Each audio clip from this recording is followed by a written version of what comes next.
Hi, this is Cheryl Smith and I'm down in my stamping studio. Wanted to show you a card that we made at class back in January.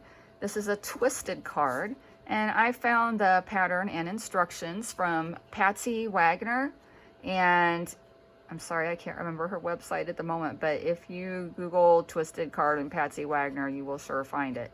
I'll give you a quick rundown of what's involved here, and when you open it up, it's going to look like this. And most people wouldn't open it up all the way. You can even put some adhesive, but this is just to show you what the card looks like. So, does it fit in an envelope? Everyone was asking. Yes, it does. If you just keep this edge flat down at the bottom, it will slip right in. Just don't rip off your DSP down there. So it does fit in a card or an envelope. I would put a piece of DSP in here or cardstock, just the extra piece that you're not using that is the same size as the envelope, just to give it some stability on the corners so that the post office machines don't eat it. Ask me how I know.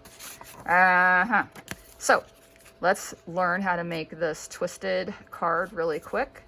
And I'll start with the dimensions. So you're going to take a piece of 4 1/4 by 11 inch cardstock. You're going to score diagonally from the top left to the bottom right. That's fairly important, and we're going to keep it like this.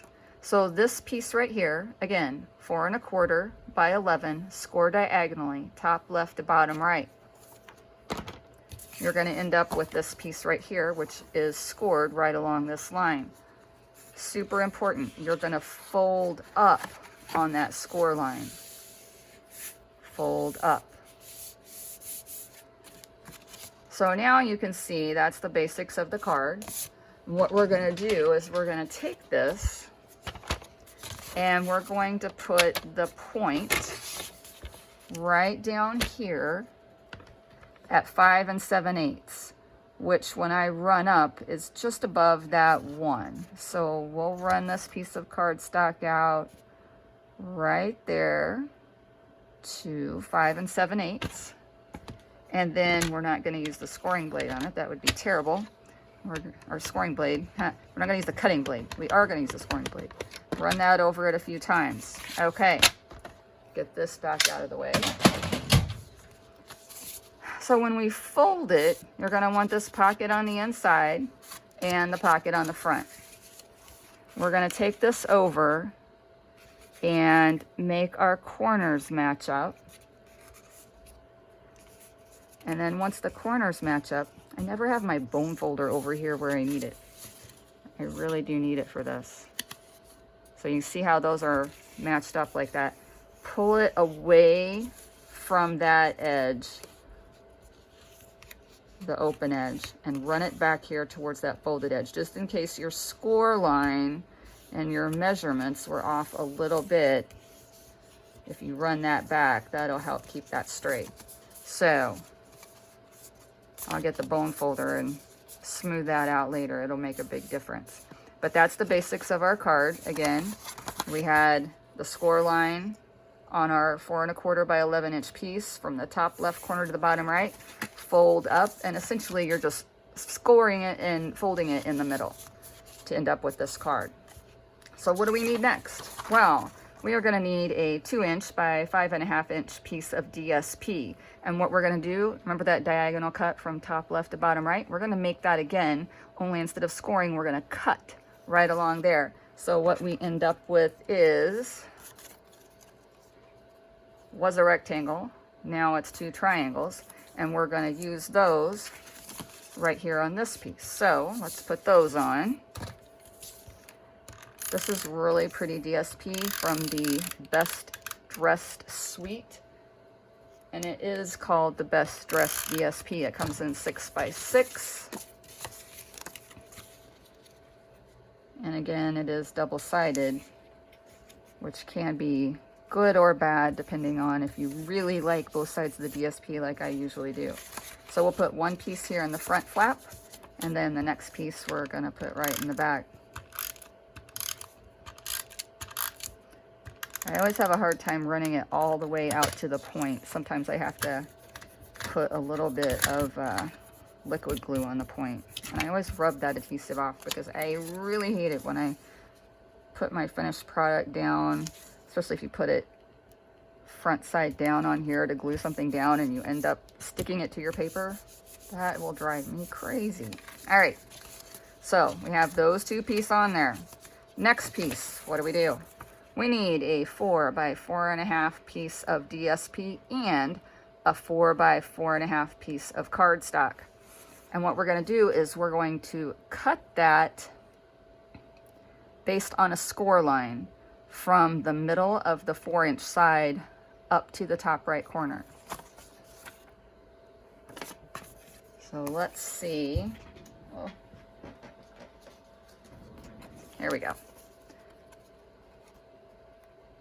So this was my piece, and you can do a little pencil mark or a score line right on that 2-inch mark on the 4-inch side.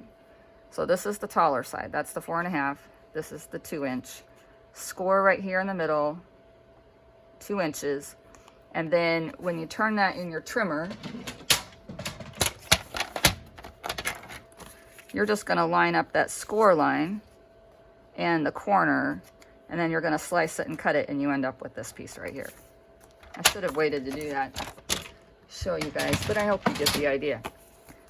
Now this piece is going to go right in here, and what I did was I laid it in there and stamped it.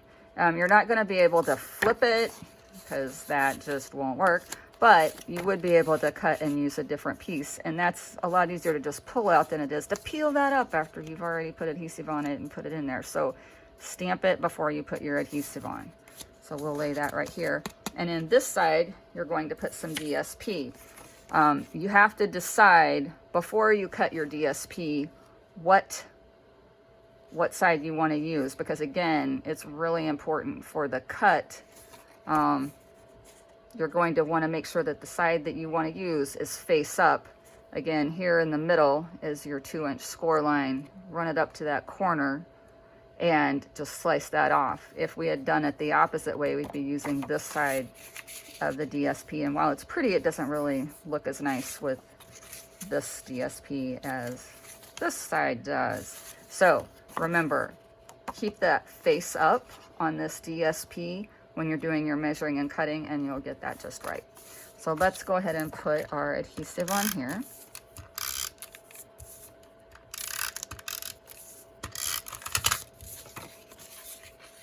And very carefully slide that in.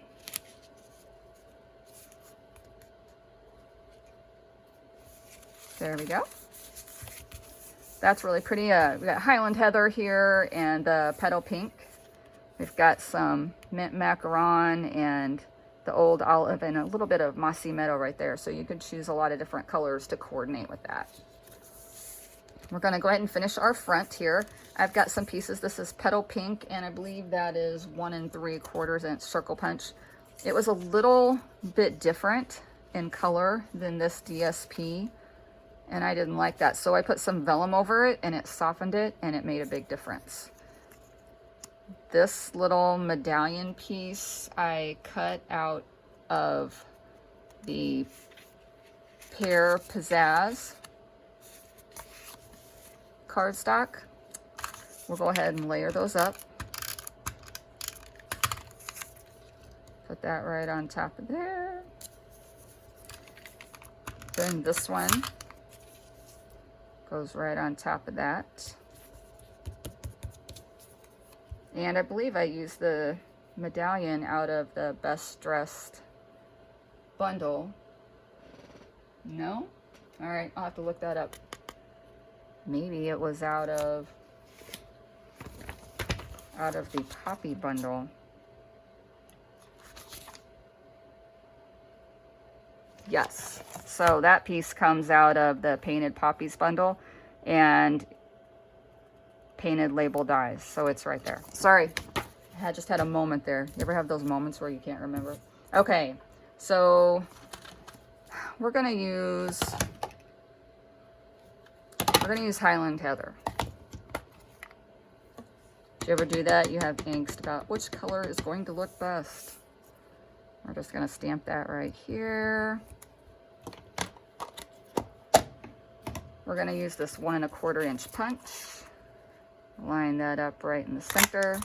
Pop that out. And I'm going to use a dimensional on that just to give it some depth. So it's not all just one dimension. There we go. I have more dimensionals. Let's see.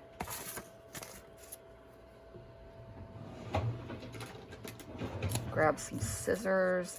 I'm left with the remnants around the edge, so we're just going to use those. Try to use up every little bit of those dimensionals. Slip this right here. So that goes up in the top. On this one, the colors were Lovely Lipstick and the Petal Pink, and on this one, again, that was the Highland Heather. And then on the inside, we're going to stamp How Did I Get So Lucky to Have a Friend Like You. That is from the Thanks for the Laugh stamp set. I really like that one. It's pretty cute. I think I'll use it a lot for my friends. Just ink that up. I kind of like to walk that all around the ink pad just in case there's a spot I've used too much. And then again, we're going to just lay this in here. And everybody that wants to have that perfectly straight on with something, there are like so many different angles. Actually, the straight edge is the bottom, so if you wanted to line it up with the bottom, you could, but I'm gonna just tilt mine a little bit, hold it down a few seconds. Remember, try not to rock it. Pick it straight back up. And there we go. That's the inside, that's the front. This is the twisted card. If you need the measurements one more time, they're right here. If you have any questions about it, just message me or reply below and I'll get back to you. It looks complicated, but it's really easy. And again, Patsy Wagner, if you Google twisted card, you can see her video as well. It's always good to get a second take on it. She might tell you something different, just to give you an idea. So, have a great day. If you don't have a Stampin' Up! Demonstrator, CherylSmith.stampinup.net. I'd love to be your creative coach and help you on your creative journey. Have a great day. Thanks. Bye.